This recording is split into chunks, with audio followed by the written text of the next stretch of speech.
First இந்த நீட்டுக்கு எதிரான போராட்டத்தில் நேற்று ராத்திரியிலேருந்து போராடிக்கிட்டு இருந்து இன்றைக்கி வந்து என் குடும்பத்தில் எல்லாருமே சிறையில் இருக்காங்க. இதில் என்னன்னா, இந்த விஜய் தாண்டி இன்னைக்கு களத்தில் போய் செய்தி சேகரிக்க தான் போனேன். நான் போராட்ட களத்தில் நம்ம ஊடகத்தில் இருக்கிறனால போராட்ட களங்கள்லாம் படிக்கும் போது இருந்தனால போயிருந்தோம். இப்போ நான் செய்தி சேகரிக்க போகிறேன்.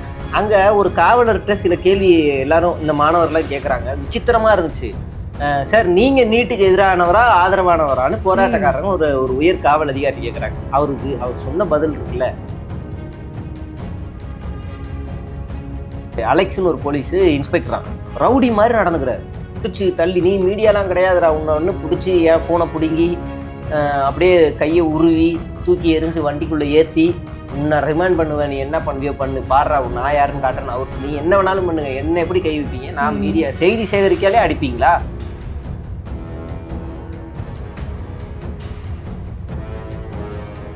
இப்போ நான் உன்னையும் தூக்குறேன், எல்லாரையும் ரிமாண்ட் அடிக்கிறேன், பாரு அவர் உடல் மொழி வீடியோலாம் இருக்கு, லைனா போடுங்க. வந்துட்டு போன அந்த வேகத்துல என்ன பண்ணாரு?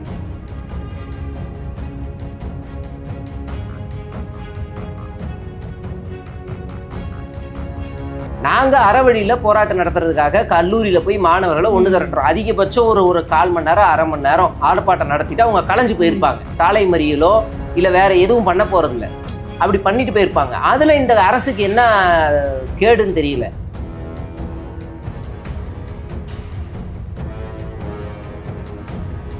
தேசத்தின் குரல் நேயர்களுக்கு வணக்கம். இன்று நம்முடன் இணைந்திருக்கும் சிறப்பு விருந்தினர் தோழர் சேகுவேரா அவர்கள். வணக்கம். வணக்கம். டெல்லியை தொடர்ந்து தமிழ்நாட்டோட தலைநகர்லையுமே நீட்டுக்கு எதிரான போராட்டம் வலுத்திருக்கு. வாராது வந்த மாமணியா நம்ம முதல்வர் ஒரு ட்வீட் ஒன்று போட்டிருக்காரு. ட்வீட் பார்த்தீங்களா? பார்த்துட்டேன், ஏதோ கையில் தான் வச்சிருக்கேன். டீகோட் பண்ணுங்க, உங்க ஸ்டைல டீகோட் பண்ணிருங்க. ஃபர்ஸ்ட் இந்த நீட்டுக்கு எதிரான போராட்டத்தில் நேற்று ராத்திரியிலேருந்து போராடிக்கிட்டு இருந்து இன்னைக்கு வந்து என் குடும்பத்தில் எல்லாருமே சிறையில் இருக்காங்க. நேற்று ராத்திரி அக்கா மாமா எல்லாரும் அரெஸ்ட் ஆகி ராத்திரி 12 மணிக்கு விடுவிக்கப்பட்டாங்க. மறுபடியும் காலையில் போராட்ட களத்துக்கு போய் போராட்டம் நடத்தி மறுபடியும் அரெஸ்ட் ஆகி அங்கேருந்து மறுபடியும் விடுவிக்கப்பட்டு ராஜரத்னம் ஸ்டேடியம் போய் மறுபடியும் போராட்டம் நடத்தி இப்படி எல்லாருமே, என் அம்மா உட்பட எல்லாருமே கைது. இதில் என்னன்னா, இந்த விஜய் தாண்டி இன்னைக்கு களத்தில் போய் செய்தி சேகரிக்க தான் போனேன். நான் போராட்ட களத்தில் நம்ம ஊடகத்தில் இருக்கிறனால போராட்ட களங்கள்லாம் படிக்கும் போது இருந்தனால போயிருந்தோம். இப்போ நான் செய்தி சேகரிக்க போகிறேன். அங்கே ஒரு காவலர்கிட்ட சில கேள்வி எல்லாரும் இந்த மாணவர்லாம் கேட்குறாங்க. விசித்திரமாக இருந்துச்சு. சார், நீங்கள் நீட்டுக்கு எதிரானவரா ஆதரவானவரான்னு போராட்டக்காரங்க ஒரு உயர் காவல் அதிகாரி கேட்குறாங்க. அவர் சொன்ன பதில் இருக்குல்ல, நான் டாக்டருக்கு படிக்கலை. என்ன கேள்வினே, நான் டாக்டருக்கு படிக்கல. அப்புறம் அவர் திரும்ப நான் என்னமோ இன்டலெக்சுவலா பதில் சொன்ன மாதிரி அவர் திரும்ப மாணவர்கள்ட்ட கேட்குறாங்க, நீங்க நீட்டுக்கு எதிராக தானே போராடுறீங்க, ஏன் மெடிக்கல் காலேஜில் போராடாம ஆர்ட்ஸ் அண்ட் சயின்ஸ் காலேஜில் போராடுறீங்க? இப்போ விஜய் கூட தான் படிக்கவே இல்லை, எதுக்கு நீட்டுக்கு எதிராக பேசுறாரு? இப்படி இருக்க அந்த கேள்வி எனக்கு இப்படிலாம் பார்த்து என்னடா காவல்துறையில் என்ன இது நடக்குது அப்படின்ற மாதிரி இருந்துச்சு. நீ செய்தியை சேகரிக்க போனோம். அதுக்கு ஒரு போலீஸ் வந்து அலெக்ஸ்னு ஒரு போலீஸ் இன்ஸ்பெக்டரா ரவுடி மாதிரி நடந்துக்கிறார். பிடிச்சி தள்ளி, நீ மீடியாலாம் கிடையாதுடா, ஒன்று பிடிச்சி என் ஃபோனை பிடுங்கி அப்படியே கையை உருவி தூக்கி எரிஞ்சு வண்டிக்குள்ளே ஏற்றி உன்னை ரிமைண்ட் பண்ணுவேன், நீ என்ன பண்ணுவியோ பண்ணு, பாடுறா நான் யாருன்னு காட்டுறேன். அவர் நீ என்ன வேணாலும் பண்ணுங்க, என்ன எப்படி கை வைப்பீங்க, நான் மீடியா செய்தி சேகரிக்காலே அடிப்பீங்களா? என்ன நினைக்கிறாங்கன்னே தெரியல, அவ்வளோ மோசமா. அப்புறம் இந்த 4 மாணவர்கள் உள்ள இருந்து போராட்டம் நடத்துறான். அவன் தோலை பிரிச்சு வேஞ்சி இந்த இடம்லாம் ஃபுல்லாக காயம் அவனுக்கு. இப்போ இதெல்லாம் சம்பவம் நடக்குது, இவ்வளவு நடக்குது. அந்த 4 மாணவர்களை அரெஸ்ட் பண்ணிட்டாங்க. அரெஸ்ட் பண்ணி திருவொற்றியூர்ல அரசு மற்றும் கலைக்கல்லூரியில நடக்குது இந்த போராட்டம். மாணவர்கள் எங்க வச்சிருக்காங்க, என்ன ஆச்சுன்னே தெரியல, ஏன் போனை பிடிங்கிட்டாங்க, என்ன நடக்குன்னு ஒன்றும் புரியல எனக்கு. 5 நிமிஷம் அந்த அலெக்ஸ் இன்ஸ்பெக்டர் வந்தார், திருவொற்றியூர் H8 இன்ஸ்பெக்டர். ஒரு மாதிரி ரணகலமாக்கிட்டு இருக்கிற எல்லாரையும் அரெஸ்ட் பண்ணிட்டு, நான் அங்க இருந்த லேடி போலீஸ் இல்லை, அதனால அங்க இருந்த பெண் சார்ந்த அந்த இருக்கிறவங்க, என்னோட அக்காவும் இருந்து போராட்டம் நடத்துறாங்க, அவங்கள அரெஸ்ட் பண்ணல, அப்படியே விட்டுட்டு போறாங்க. இப்ப நான் உன்னையும் தூக்குறேன், எல்லாரையும் ரிமாண்ட் அடிக்கிறேன், பாரு அவர் உடல் மொழி வீடியோலாம் இருக்கு, அப்படியே லைனா போடுங்க. அவர் வந்துட்டு போன அந்த வேகத்துல என்ன பண்ணாரு?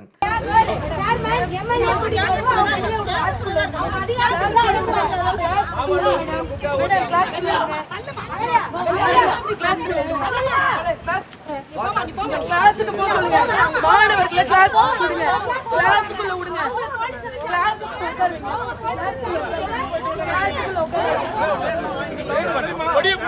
உள்ள போ.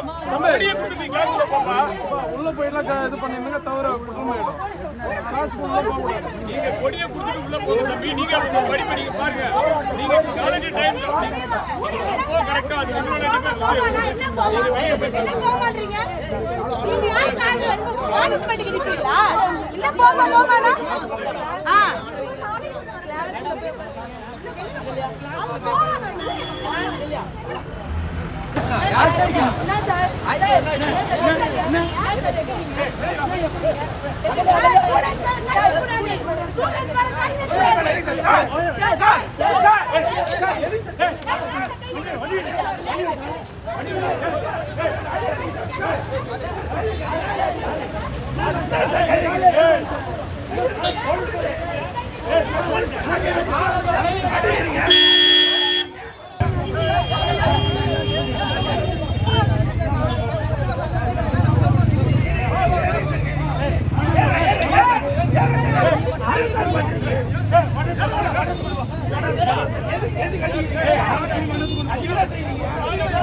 அதுக்கப்புறமா இந்த அமைப்பினர் என்ன செய்யறாங்கன்னா, நாங்க அறவழியில போராட்டம் நடத்துறதுக்காக கல்லூரியில போய் மாணவர்களை ஒன்று திரட்டுறோம். அதிகபட்சம் ஒரு 1/4 மணி நேரம் 1/2 மணி நேரம் ஆர்ப்பாட்டம் நடத்திட்டு அவங்க கலைஞ்சு போயிருப்பாங்க. சாலை மறியலோ இல்ல வேற எதுவும் பண்ண போறது இல்லை, அப்படி பண்ணிட்டு போயிருப்பாங்க. அதுல இந்த அரசுக்கு என்ன கேடுன்னு தெரியல. விஜய் நீட்டுக்கு எதிரானவர், அமைச்சர்கள் எல்லாருமே நீட்டுக்கு எதிரானவர்கள், இந்த துறை சார்ந்து இருக்கக்கூடிய அமைச்சரும் நீட்டுக்கு எதிரானவர், காவல்துறை, தமிழக அரசு எல்லாருமே நீட்டுக்கு எதிரானவர்கள். அப்படின்னும் போது இந்த அரசுக்கு, இந்த போராட்டக்காரர்களுக்கு என்ன கேடுன்னு தெரியல. அரெஸ்ட் பண்ணி உள்ள வச்சதுக்கு அப்புறமா இந்த மாணவர்கள் என்ன செய்யறாங்கன்னா, ஒரு 100-200 பேரை திரட்டிட்டு சும்மா இல்லாம போலீஸ் ஸ்டேஷனே முற்றுகையிட்டாங்க.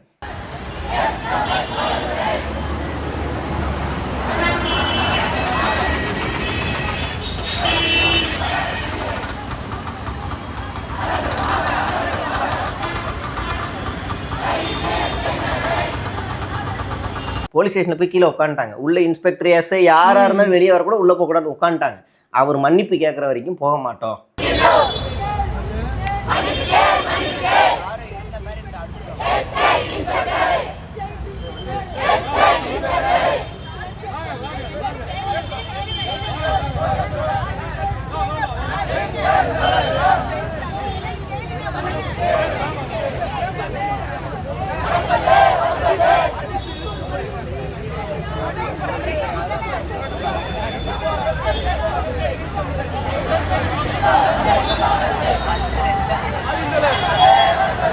இன்ஸ்பெக்டர் அலெக்ஸ் வந்து மன்னிப்பு கேட்கணும் உட்காந்துட்டாங்க. அங்கேயும் நான் சேகரிக்க போனேன். அப்புறம் என் ஃபோன் கிடச்சிருச்சு, வாங்கிட்டு சேகரிக்க நான் போகிறேன்.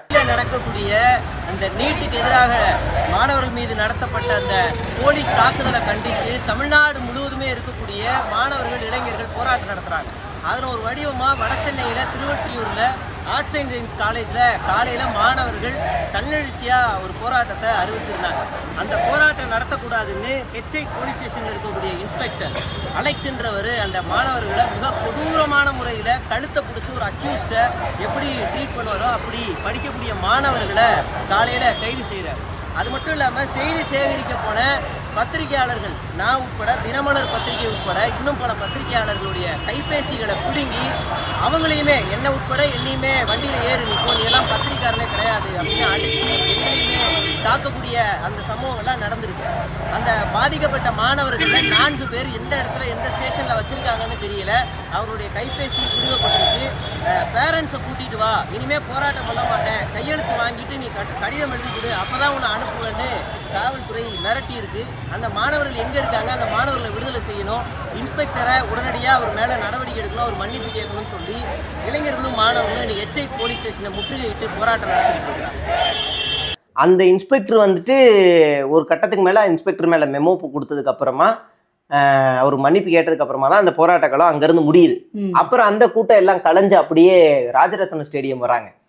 ராஜரத்னம் ஸ்டேடியம்ன்றது போராட்டம் ஆர்ப்பாட்டம் நடத்துறதுக்குன்னே பர்மிஷன் கொடுக்க வேண்டிய ஒரு கரெக்டான ஒரு இடம். அதை நல்லா நோட் பண்ணிக்கணும். ஃபர்ஸ்ட் நீங்க எங்க சென்னையில் ஆர்ப்பாட்டம் கேட்டாலும் ராஜரத்னம் ஸ்டேடியம் கொடுத்துருவாங்க, இல்லைன்னா சைதாப்பேட்டையில் ஒரு மூலை, இல்லைன்னா பி ஸ்டேஷன் கலெக்டர் ஆஃபீஸ் பக்கத்து சந்து, இது மாதிரி ஒரு 2-3 ஸ்பாட் இருக்கு, அங்கே கொடுத்துருவாங்க.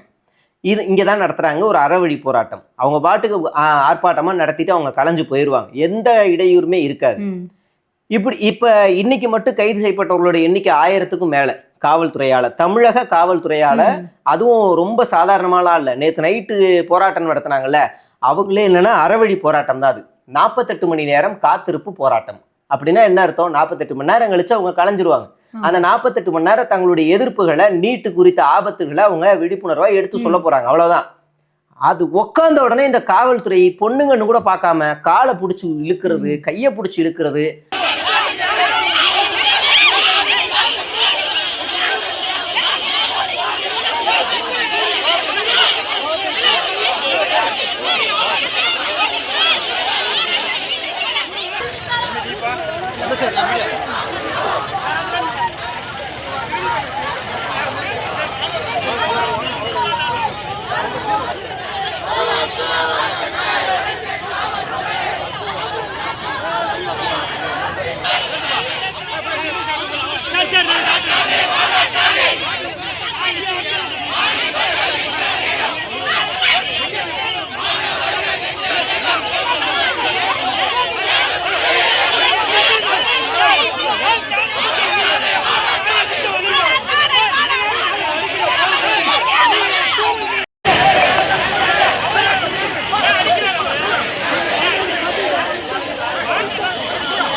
News Tamil media sir. ஏன் சார் பல்லு கட்டிட்டு வரீங்க?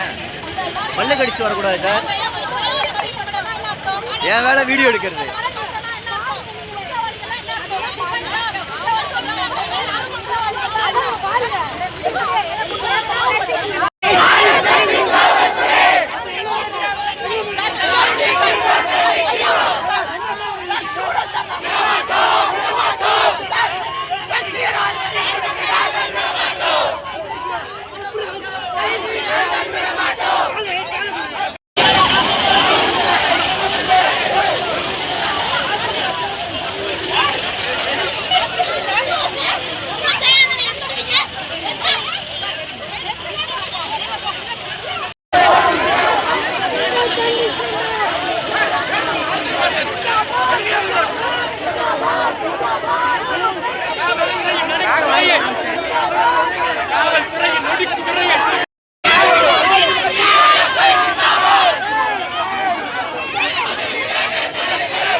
அவ்வளோ ஒடுக்குமுறைகள்லாம் பண்ணுது. அதுக்கப்புறம் தான் காலையில தீவிரமாகுது.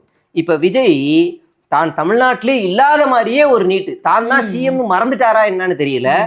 நீட் தேர்வு குளறுபடிகளை எதிர்த்து டெல்லியில் நடைபெற்ற இளைஞர்கள் போராட்டத்திற்கு ஆதரவாக களமிறங்கிய மக்களவை எதிர்க்கட்சி தலைவர் திரு ராகுல் காந்தி அவர்கள் உள்ளிட்ட தலைவர்கள் பலர் கைது செய்யப்பட்டது ஜனநாயகத்திற்கு எதிரானது.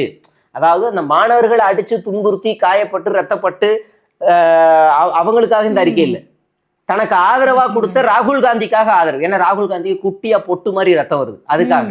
இங்க குடங்குடமா கொடுத்துற மாணவர்களுக்காக இந்த அறிக்கை இல்லை. அடுத்து, நேற்று நடைபெற்ற விரும்பத்தகாத சம்பவத்திற்கு கண்டனம் தெரிவித்து எதிர்க்கட்சி சார்பில் நாடாளுமன்ற வளாகத்தில் இன்று நடைபெற்ற போராட்டத்திற்கு தமிழக வெற்றி கழகம் தனது முழு ஆதரவை தெரிவித்துக் கொள்கிறது.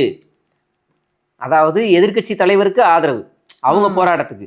நீட் தேர்வை பொறுத்தவரை நீட் தேர்வு முறை அறவே அகற்றப்பட வேண்டும் என்பதே தாவேகாவின் சமரசமற்ற நிலைப்பாடு.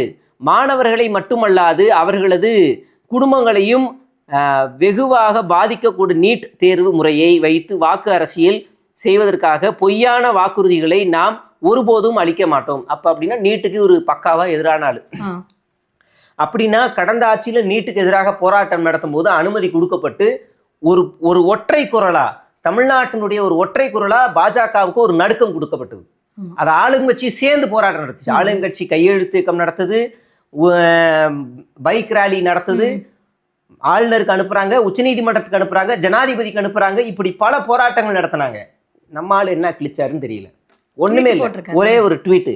அடுத்து இந்த மாதிரிலாம் போட்டு நம் மக்களின் உணர்வுகளையும் மாணவர்களையும் உணர்வுகளையும் ஒன்றிய அரசு மதித்தே ஆக வேண்டும், அதன் வெளிப்படையாகவே நீட் தேர்வு அறவே அகற்றப்பட வேண்டும், இந்த சிக்கலில் இது மட்டுமே ஒரே தீர்வு என்பதை மட்டுமே நாங்கள் வலியுறுத்துகிறோம் அப்படின்னு போட்டிருக்காரு. முதல்ல உங்க காவல்துறை என்ன நிலைப்பாடு, நீங்க என்ன நிலைப்பாடு? ராஜ்மோகன் சொல்றாரு அறவழி போராட்டத்துல நீட்டை நடத்தணும். அறவழி போராட்டம்னா என்ன, வீட்டுல இருந்து விளக்கேத்துவோமா, இல்ல பாத்திரத்தை டம்முன்னு தட்டுவோமா, இல்லைன்னா சாலை மறியல்ல ஈடுபட்டு மக்களுக்கு இடையூறு விளைவிக்கிறாங்க, யாரோ தூண்டி விடுறாங்க அப்படின்ற. இன்னைக்கு கல்லூரியை தான் பிளாக் பண்ணிருக்காங்க. பல இடங்கள்ல கல்லூரி மாணவர்களை வச்சு போராட்டம் நடத்திருக்கு. இது ஒன்றும் புது வடிவமா தாவேக ஆட்சியை கவிழ்க்கிறதுக்கு புது வடிவம்லாம் கிடையாது. பல வடிவங்கள் நடந்திருக்கு. இதுக்கு முன்னாடி கடந்த ஆட்சியில ஏதாவது ஒரு இன்சிடென்ட், அது நிர்பயா வழக்குல இருந்து கூட ஆரம்பிச்சுங்க. நிர்பயாவுக்கு வந்து இந்த மாதிரி நடந்திருக்குன்னா உடனே கால்ஃபார் போகும், ஸ்டூடெண்ட் விங்ஸ்ல இருக்க எல்லாரும் கால்ஃபார் போகும். உடனே நான் அப்ப படிக்கும் போதெல்லாம் என்னோட தலைமையில 5 கல்லூரியில அன்னைக்கு போராட்டம் நடத்தணும்னு சொன்னாங்கன்னா நான் எங்கெல்லாம் கிளைகள் இருக்கோ அங்க எல்லா இடத்துலையும் காலைல கால்ஃபார் கொடுத்து இங்க போராட்டம் நடக்குதா நான் வழி நடத்தணும். அது மாதிரி இது காலங்காலமா நடக்குது. திடீர்னு ஏதாவது ஒரு இஷ்யூ வருதா உடனே போராட்டம், காலைன்னு சொன்னா காலைல நடத்தப்படும். மாணவர்களோட உரிமை, மாணவர்களுக்கு கேம்பஸ்ல அரசியல் பேசணும், மாணவர்களுக்கு எலெக்ஷன் நடத்தணும்னு சொன்னது யாரு? மாஸ்டர் படத்துல விஜய். இப்ப என்ன வலிக்குதா, இப்ப என்ன கூசுதா உங்களுக்கு? மாணவர்கள் போராட்டத்தை ஒடுக்குறதுக்கு நீங்க யார்? எஃப்ஐஆர் போடுறீங்க, அடிக்கிறீங்க. அந்த மாணவர்கள் தான் நாளைக்கு எதிர்காலம்னு உங்களுக்கு தெரியாதா? எப்படி நீங்க வந்து மாணவர்களை வந்து அந்த போலீஸோட நெகம் இருக்குல்ல, பிடிச்சி அதை அடிக்கிறதுலாம் கிடையாது. தள்ளு முள்ளுன்ற பொய், அந்த வார்த்தையே பொய். இப்படி பின்னாடி சங்க பிடிச்சி இப்படி நெருக்கி வண்டியில போத்தி ஏத்துறது, அந்த வீடியோ வச்சிருக்கோம். அப்படிதான் ஏத்துனாங்க.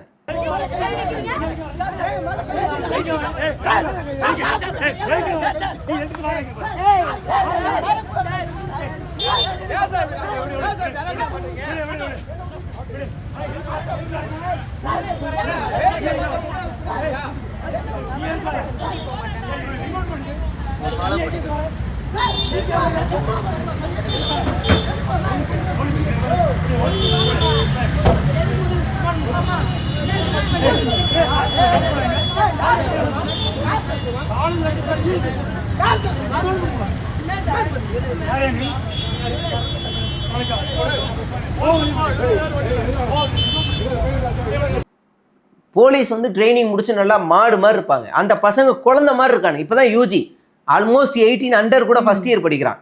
அப்போ அவனெல்லாம் இப்படிதான் தாக்கி இப்படிதான் உள்ள போட்டுருக்கு. ராஜ்மோகன் சொல்ற அந்த அறவழி போராட்டம்னா நீங்க ஒரு லிஸ்ட் அவுட் கொடுத்துருங்க, வீட்டுக்குள்ள இருந்து சிஎம் சார் அப்படின்னு வீடியோ போடுறதா, இல்ல எந்த மாதிரியான அறவழி போராட்டம் கொடுங்க. இப்ப நீங்க கடந்த ஆட்சியில என்ன சொன்னீங்க? நாங்க கேட்ட இடத்த கொடுக்கல, அவங்க தான் இஷ்டத்துக்கு இடம் கொடுத்தாங்க, அதனால இப்படி நடந்து போச்சு. நீங்க இப்ப நாங்க மட்டும் அதை நாங்க கேட்க கூடாதா? நாங்க கேட்ட இடத்துல நாங்க போராட்டம் நடத்தக்கூடாதா? ஆர்ப்பாட்டம் நடத்தக்கூடாதா? இப்ப மட்டும் அரசு கொடுத்த இடத்துல தான் நாங்க நடத்தணுமா? போன ஆட்சியிலேயே அதே மாதிரி நீங்க பண்ண வேண்டியதானே? இந்த இந்த இந்த இதே நீதி நியாயத்தை நாங்களும் கேட்குறோம். இப்ப போராட்டம் நடத்தினது தூண்டுதல் பேருன்றீங்க. எந்த சிபிஐ சிபிஎம் கட்சி வந்து தாவேகாவுக்கு வெளியில இருந்து ஆதரவுன்னு சொல்லுதோ அதே கட்சியில இருக்கிற மாணவர் இளைஞர் அமைப்பு தான் இன்னைக்கு முழுக்க தமிழ்நாடு முழுக்க பல கல்வி நிலையங்கள்ல பல இடங்கள்ல போராட்டத்தை நடத்துது. நியாயமா நீங்க ஆதரவு கொடுத்து பர்மிஷன் கொடுத்துட்டு நீங்க ஆர்ப்பாட்டமா வந்து சுமூகமான மக்களுக்கு இடையூறு இல்லாம பண்ணிட்டு போயிருங்கன்னு சொல்லணும். பர்மிஷனே கொடுக்க மாட்டாங்க. இங்க எங்க இருந்து பர்மிஷன் வாங்குறது? பர்மிஷனே கிடைக்கல எங்கேயுமே. ஆர்கே நகர்ல இருக்க ஒரு கல்லூரியில போய் போராட்டம் நடத்தினா இங்கெல்லாம் அனுமதி இல்லை போன்றாங்க. ரோட்டுக்கு வந்தோமா, கல்லூரிக்குள்ள நாங்க போராட்டம் நடத்துறோம் அப்படின்னு அந்த மாணவர்கள் அங்க போராட்டம் நடத்துறான். அப்ப இங்க தமிழ்நாடு முழுக்க நடக்குது. எங்கேயுமே அனுமதி கொடுக்கல. அனுமதி கேட்ட தர முடியாது, அனுமதியெல்லாம் தர முடியாது அப்படிங்கிறாங்க. இப்ப நீங்க என்ன தூயாட்சி நடத்திக்கிட்டு இருக்கீங்க? நீட்டுக்கு என்ன இந்த பக்கம் ஆதரவு? அதாவது 2 காரணமா இருக்கணும். ஒண்ணு, நீட்டுக்கு மறைமுக ஆதரவு விஜய் கொடுக்கிறார், அதனால இந்த போராட்டங்களை ஒடுக்குகிறார், காவல்துறையை ஏவிடுகிறார், ரவுடி போல நடத்துகிறார் அப்படின்னு ஒரு காரணமா இருக்கணும். அப்படி இல்லைன்னா ஜனநாயகன் படம் வரும்போது தமிழ்நாடு போராட்ட களமா இருக்கக்கூடாது, கொண்டாட்ட களமா இருக்கணும், ஜனநாயகத்துக்கு பால் ஊற்றணும், கும்பாபிஷேகம் பண்ணணும் அப்படின்னு நீங்க விரும்புறீங்களா? இந்த 2த்துல என்ன காரணமா இருக்கும்? ஜனநாயகன் அப்படிதான் இருக்கும். இன்னைக்கு எல்லா இடங்களும் ஜனநாயகன் பேனர். நீ நீட்டை பேசாத, ஜனநாயகனை பேசு, சிஜேபி பேசாத, ஜனநாயகனை பேசு அப்படின்னு கொண்டு வரது இருக்குல்ல, ஒரு அறிவு கட்டத்தனமான ஒரு முட்டாளான விஷயத்தை தான் இன்னைக்கு நம்ம தமிழ்நாடு அரசு நம்ம மேல திணிச்சுக்கிட்டு இருக்கு. ஆதவ அர்ஜுனா அவர்கள் பேசும்போது கண்டனம்னு பேசுறாரு. ஆனா எந்த இடத்துலயுமே யாருக்கு கண்டனம் அப்படிங்கிறத மென்ஷனே பண்ண மாட்டேங்கிறாங்க. இன்னொரு விஷயம், நேத்து அறிவை அரெஸ்ட் பண்ணி கூட்டு போறாங்க, கொஞ்ச நேரத்துல வெளியே விட்டுட்டு கூட்டு வந்து வாசல் வர விடுறாரு, சொல்றாரு நம்ம தம்பிங்க அவரு அப்படிங்கிறாரு. ஆனா இன்னைக்கு நீங்க சொன்ன மாதிரி SFI DIOFல மாணவர்களை அரெஸ்ட் பண்றாங்க. அப்ப அவங்க எல்லாம் இவரோட தம்பி தங்கச்சி இல்லையா? தம்பி தங்கச்சி இல்ல, தூண்டுதல் பேர்ல வருவாங்க. முதல்ல அறிவு வந்து எல்லா செய்தியும் அதுக்குள்ள நான் வந்து ஒரு ட்வீட் போடுறேன், விஜய் பாடலை பாடியவர் கைது அப்படின்னு போடுறேன். விஜய் தான் வந்து அறிவு தான் வந்து பாட்டு பாடுறாரு. என்ன பாட்டு? விஜயோட கொள்கை பாட்டை பாடுறாரு. வெற்றி வெற்றி வாகை வெற்றின்னு பாட்டை பாடுறதே அவர் தான். அந்த பாட்டு பாடினவர் இன்னைக்கு போராட்டம் நடத்துறாரு, கைது. உடனே எல்லா ஊடகமும் விஜய் கைதுன்னு போடுது. நானும் ட்வீட் போடுறேன். அடுத்த கொஞ்ச நேரத்துல என்ன ஆகுதுன்னா, விஜயை சந்திக்க அப்பாயின்மெண்ட் கிடைக்குது அப்படின்னு புரோட்டோகால்ல இல்லாம திடீர்னு ஒரு வருது. அப்ப முதல்வரை சந்திக்கிறாருன்னு செய்தி வந்துச்சு. விஜயை சந்திக்கிறாரு வந்து முதல்வரை சந்திக்கிறாரு வந்து. கடைசியில அவர் முதல்வரை சந்திக்கவே இல்லை. ஆதவர்ஜுனாவை மட்டும் சந்திச்சு வந்திருக்காரு. அவரே சொன்னது, அவரே எக்ஸ் தளத்துல நான் ஆதவர்ஜுனாவை மட்டும் சந்தித்தேன் அப்படின்னு சொல்றாரு. அப்ப இதுலயே நமக்கு எவ்வளவு பெரிய பித்தலாட்டம் பண்ணிக்கிருக்காங்கன்னு தெரியும். அதுக்குள்ள வாய் வாய் வாய். இன்னொன்னு, சட்டமன்றத்துல எல்லாம் போய் இந்த மாதிரி முற்போக்காளர்கள் சமூகம் சார்ந்து சிந்திக்கிறவங்கலாம் ஒரு சட்டமன்றத்தை முற்றுகையிட வேண்டிய எந்த அவசியமும் கிடையாது. சட்டமன்றத்துக்கும் அதுக்கும் சம்பந்தமே இல்லை. கல்வி நிலையங்கள்ல பண்ணலாம், ஒரு எதிர்ப்பை தெரிவிக்கலாம். அப்படி இல்லைன்னா ஆளுநர் மாளிகையை முற்றுகையிடுறது, அதுதான் சரியான போராட்டமா இருக்கும். ஆளுநர் மாளிகைக்கு தான் நீட்டுக்கும் பெரிய தொடர்பு இருக்கு. அங்கதான் எல்லா கூடாரமா இருக்கு. இல்லைன்னா கமலாலயத்தை பிளாக் பண்ணுங்க, அதுதான் மெயினா இருக்கும். நீங்க போய் சம்மந்தம் இல்லாம சட்டமன்றத்துல பேசுறீங்க. சட்டமன்றத்துல நீங்க பண்ண இன்னொரு மசோதாவை நிறைவேற்றி எடப்பாடி பழனிசாமி மாதிரி விஜய் ஒழிச்சு வச்சுக்குவாரு. அவ்வளவுதான் அவர் செய்வாரே தவிர அதை மீறி அவர் செய்ய முடியாது. அதனாலதான் கண்டனம். யாரு கண்டனம்? அது சொல்ல மாட்டேன், அவர் வலிக்கும், கஷ்டப்படுவார், கோச்சுக்குவாரு. கண்டனம் யாருக்கு? அதுவும் சொல்ல மாட்டேன். பாஜகன்ற பேரே வராது, பச்சை கிளின்ற பேரே வராம அப்படியே சூசகமான ஒரு அரசியலை மேற்கொள்றதா இவங்களோட வேலை. இப்போ வரைக்கும் நீட்டுக்கு எதிராக இந்த தமிழ்நாடு அரசு ஒரு பெரிய வாய்ஸ் கொடுத்துருக்கா, பிஜேபிக்கு எதிராக ஒரு வாய்ஸ் கொடுத்துருக்கா அப்படின்னா எதுவும் இல்லை. இவங்க வந்து லைட்டா ஒன்று எழுதுனா கூட இந்த கோடி மீடியா வந்து விஜய் பெருசா எதிர்த்துட்டாரு அப்படின்றது. ஏன்னா விஜய் வந்து நீட்ல பயங்கரமா எதிர்த்துக்கிட்டு இருக்க மாதிரியே ஒரு பிம்பத்தை காட்டுறாங்க. ஆனா அது வந்து இங்க உண்மை கிடையாது. உண்மையான எதிர்ப்புனா இந்த இன்னைக்கு என் குடும்பமே ஜெயிலில் இருக்கு. உண்மையான எதிர்ப்புனா என்ன? போய் மக்களை கொண்டு போயிட்டு அவங்ககிட்ட சேர்க்கணும். அரசு கல்லூரியில போய், கலை கல்லூரியில போய் ஏன் நீட்டு போராட்டம் நடத்துறீங்கன்னு கேட்குறேன். அந்த மாணவர்கள் ரொம்ப தெளிவா பதில் சொல்றான். ஏயா அது அப்ப டெல்லியில போராடுறவன் எல்லாம் என்ன டாக்டரா? டெல்லியில இல்ல ஆயிரக்கணக்கான பேர் போராடுறானே என்ன டாக்டரா? அந்த போராட்டத்தை வழி நடத்துற 2 பேர், முக்கியமான 2 பேர் இருக்கான்ல, அவன் 2 பேரும் பத்திரிகையாளர். ஒருத்தர் கேரவன்ல வேலை பார்த்தவர், இன்னொன்னு இங்க பிஜி முடிச்சுட்டு இங்க இன்னொரு பத்திரிகையாளரா வேலை பார்க்குறவர். அவங்களுக்கும் இந்த இடத்துக்கு சம்பந்தம் இருக்கா? பிஹெச்டி ஸ்காலர்ஸ், பெரும் படிப்பு படிச்சுக்கிட்டு இருக்கிறவங்க எல்லாருமே அங்க போராடிக்கிட்டு இருக்காங்க. ஏன் இங்க கலைக்கல்லூரியில் எல்லாம் பண்ணணும்? இன்னைக்கு இதே மாதிரியான போலி தேர்வுகள் எல்லாமே எல்லா துறைகளுக்கும் வரும். இந்த ஆர்ட்ஸ் அண்ட் சயின்ஸ் படிக்கிறவங்க எல்லாருமே குரூப் எக்ஸாம்ஸ் நடத்துவாங்க. நாளைக்கு அதுலயும் வரும், அந்த பிரச்சனைகளுக்கு அதுக்குள்ளேயும் வரும். இப்ப ஆர்ட்ஸ் அண்ட் சயின்ஸ் காலேஜ் படிக்கிறவங்களுடைய அடுத்த தலைமுறை டாக்டர் ஆகுவான்ல, அவனுக்கு அடுத்து வரக்கூடிய தலைமுறை சுதந்திரமான ஒரு கல்வியை, ஒரு மருத்துவ கல்லூரியை எனக்கு அடுத்து வர வாரிசோ, என்னோட தம்பியோ, என்னோட தங்கச்சியோ இன்னைக்கு போய் மருத்துவம் படிக்கணும்னா அது ஒரு பெரிய எட்டாக்கணி ஆயிடக்கூடாது அப்படின்னா நான் இன்னைக்கு போராடணும்னு போராடுறது. அதுதான் இது. இன்னைக்கு நர்சிங் மாணவி போராட்டம் நடத்துறாங்க, ஒட்டுமொத்தமா தமிழ்நாட்டில் இருக்க எல்லாரும் போராடுறாங்க. அவங்களுக்கும் நர்சிங்க்கு ஏதாவது தொடர்பு இருக்கா? ஏன் மாணவர்கள் ஆமா. கல்வி அது ஒண்ணுதான் ஒற்றுமை. இந்த ஒரு காமன் சென்ஸ் அறிவு கூட இல்லை. என்னத்தை உங்களை சொல்றதுன்னு தெரியல. விவசாயிகள் தான் போராட்டம் நடத்துறாங்க, நான் விவசாயி கிடையாது, நான் போலீஸ், அப்ப நான் சோத்த திங்கிற வேற ஏதாவது திங்கிறேன்னு சொல்லுவீங்களா? அப்படி சொல்ல முடியாதுல்ல. போராட்டம்ன்றனாலே ஒரு விங்கு, அவ்வளவுதான். அந்த விங்குல இருந்து வரணும். அது கூட ஒரு காமன் சென்ஸான ஒரு விஷயம் கூட தெரியாம இன்னைக்கு இந்த போராட்டம், இந்த ஆட்சியாளர்கள், இந்த அரசை, இந்த போராட்டக்காரர்களை கையாண்ட விதம் ரொம்ப மோசமானதா இருக்கு. கடந்த ஆட்சியில கூட இப்படி ஒரு மோசமான மாநில உரிமைக்காக போராடியவர்கள் மீது இப்படி ஒரு ஒடுக்குமுறையெல்லாம் எங்கேயும் வந்ததா கேள்விப்பட்டதே கிடையாது. காவல்துறை சிஸ்டம் ரொம்ப மோசமானதான் கடந்த சிஸ்டம், கடந்த ஆட்சியிலையும். ஆனா இவ்வளவு மோசமா மாநில உரிமைக்காக பேசுறவர்களை இது இப்படி நடந்துக்கிட்டதா வரலாறே கிடையாது. விஜய் வந்து நீட் எதிர்ப்பு தான் எங்கள் கட்சியோட நோக்கம்னு மேம்போக்காக தான் பேசுகிறாரு. ஆனால் அவரோட செயல்பாடுகள் எதுவும் அப்படி இல்லை. ஏன்னா தேர்தலுக்கு முன்னாடியே நீட்டு மட்டும்தான் படிப்பா, டாக்டர் மட்டும்தான் ஆகணுமான்னு மேடையில் ஒருக்கா பேசி எக்ஸ்போஸ் ஆனாரு. இப்போ கூட ராகுல் காந்தியை கைது பண்ணது தான் தப்புன்னு பேசுறாரு. இங்கே இருக்கிற அவரோட போலீஸ் மாணவர்களை எப்படி நடத்துகிறாங்கன்னு நம்ம பார்த்துட்டு இருக்கோம். முக்கியமாக போராடினவங்க யாருன்னா கம்யூனிஸ்ட் கட்சியோட மாணவர் இயக்கங்கள், SFI, DYFI 2 பேரும் இருக்காங்க. இப்போ கம்யூனிஸ்ட் கட்சி இதுல என்ன நிலைப்பாடு இருக்கும்? வழக்கம் போல தாவேக்காவை காப்பாத்துமா? போராடிக்கிட்டே தான் இருக்கும். அந்த அது தனி. அந்த ஆதரவு நிலைப்பாடுங்கிறது வேற. அது எப்ப அது போகும் அப்படின்னா இவர் நீட்டுக்கு ஆதரவுன்னு கொடுக்கும்போது போகும். கண்டிப்பா போகும். நீட்டுக்கு விஜய் ஆதரவு கொடுக்கும்போது 100% அது போகும். அது வரைக்கும் அது தனி. அது இதோட செருக வேணாம். ஆனா இப்ப இந்த அவங்கள பொறுத்த வரைக்கும் தாவேக்காவும் ஒரு பாசிச கட்சி தான், பாஜகவும் பாசிச கட்சி தான். வீடு பூந்து திருடுறவனா பிட்பாக்கெட் அடிக்கிறவனா தான் பார்க்க முடியும். அவ்வளவுதான் வித்தியாசம் பார்க்க முடியும். அதுக்கு இவங்களே போயிட்டு எதிர்த்து பேசிக்கிட்டே முடியுமே அப்படின்னு இங்க போராடிக்கிட்டே தான் இருக்கும். அந்த கட்சிகள் எல்லாம் போராடும். இன்னைக்கு எல்லாருமே நீங்க இந்த SFI DYFI சொல்ல வேணாம். இன்னைக்கு SFI DYFI போராட்டத்துல ஜென்சியும் கலந்துக்கிறாங்க, ஜென்சி DMKகளும் கலந்துக்கிறாங்க. இன்னைக்கு சாயங்காலம் நடக்கிற டிநகர் போராட்டத்துல ஜென்சி DMKவும் கலந்துக்கிறாங்க. இதை பிரிக்கவே முடியாது. இது முற்போக்கு சக்திகள் எல்லாரும் சேர்ந்து செய்யற ஒரு போராட்டம், மாநில உரிமைக்காக பேசக்கூடிய ஒரு போராட்டம். இதை நீங்க பிரிக்கவே முடியாது. இது எல்லாருமே இருக்கிற போராட்டம். இதுல நியாயமா இந்த அணில் குஞ்சுகளும் வரணும். அவங்களுக்கு சொல்லித்தரணும். அரசியல் சொல்லி தந்து நீங்களும் உள்ளதான்ப்பா இருக்கணும்னு சொல்லணும். பல பேர் தயக்கத்தோட இருக்கான், ஐயோ தெரியாம இது தேர்வு செஞ்சுட்டோமோ இந்த கட்சியை அப்படின்னு. தயக்கமே வேணாம். அரசியல் நிலைப்பாடுங்கிறது ஒரு தெளிவு தானே. தெளிவு கிடைக்கும் போது அடுத்தடுத்த பாதைகளை போறது தான். இன்னைக்கு நமக்கு தேவையானது மாநில உரிமை தான், நீட்டு எதிர்ப்பு தான். ஜனநாயகம்லாம் நீங்க அப்புறம் கூட பார்த்துக்கலாம். அதை கொண்டாட வேண்டிய எந்த இதுவும் கிடையாது. இதுதான் முக்கியம். அப்ப இதுக்கு இந்த போராட்டத்துக்கு, இந்த நீட் எதிர்ப்புக்கு யாரெல்லாம் தடையா இருக்காங்களோ அவங்க எல்லாருமே எதிரிகள். அந்த கான்செப்ட்ல தான் பார்க்கணும். ஓகே, ஒரு ட்வீட்டாவது நீட்டை எதிர்த்து போராடுறங்கிற பட்சத்துல இவங்க பாக்குறாங்க. பாஜக அளவுக்கு மோசமா இல்லை. இன்னொரு முக்கியமான செய்தி ஒன்று வந்திருக்கு. டெல்லியில இருந்த மாதிரியே இங்கேயும் போலீஸ் நேம் பேட்ஜ் இல்லாம போராட்ட காலத்துல வந்து மாணவர்களை தாக்கியிருக்காங்கன்ற மாதிரி செய்திகள் வந்திருக்கு. அது அப்படி வருதுன்னா அதை நம்ம சந்திக்க வேண்டியதுதான். அப்படியெல்லாம் இங்க வந்துச்சுன்னா நம்ம மாணவர்கள் இப்போ காலில் நடந்துச்சுல தெரியும். டக்குன்னு போய் ஸ்டேஷன்ல போய் உட்காந்துருவாங்க. போய் உட்காந்துட்டு எனக்கு விளக்கம் கொடுங்க யாருன்னு கேட்டு மாணவர்கள் மேல காவல்துறை அடிக்குது அப்படின்னா அந்த மாணவர்கள், தமிழ்நாட்டில் இருக்கக்கூடிய மாணவர்கள், இளைஞர்கள் அவ்வளோ சாதாரணமாலாம் கிடையாது. தாவேக்கா ஆளுங்க வேணா அடிச்சா மூத்திர சந்தில் எகிரி குச்சி ஓடுன வீடியோ எல்லாம் பார்த்துருக்கோம். அது இங்கே அப்படி கிடையாது. அடிச்சிட்டியா வா ஸ்டேஷனுக்கே உட்காருவோம். ஸ்டேஷனே முற்றுகையிடுவோம். ஸ்டேஷனே இனிமே எங்க கண்ட்ரோல் தான். நீ சொல்ற வரைக்கும் நாங்கள் வெளியே போக முடியாது. எங்களுக்கு மன்னிப்பு கேளு. எங்களை எப்படி அடிப்பேன்? நாங்கள் நீங்க படிச்சு இந்த மாநிலத்தோட எதிர்காலத்தை நாங்கள் நிலைநிறுத்த போறோம் அப்படின்னு நீ எப்படி எங்களை அடிப்பேன்னு போய் நின்றுவாங்க. அதனால பேட்ஜ் இல்லாம வராங்க அப்படிங்கிறதெல்லாம் நம்ம அப்படி எங்கேயாவது 1-2 நடந்துருந்துச்சுன்னா அது என்னன்ற ப்ரூஃபோட நம்ம அதையும் சட்ட ரீதியாக எதிர்கொள்ளணும். களத்துல என்ன நடந்ததுங்கிற மாதிரியான பல்வேறு தகவல்களை கொடுத்துருக்கீங்க. உங்க நேரத்துக்கும் கருத்துக்கும் ரொம்ப நன்றி. நன்றி.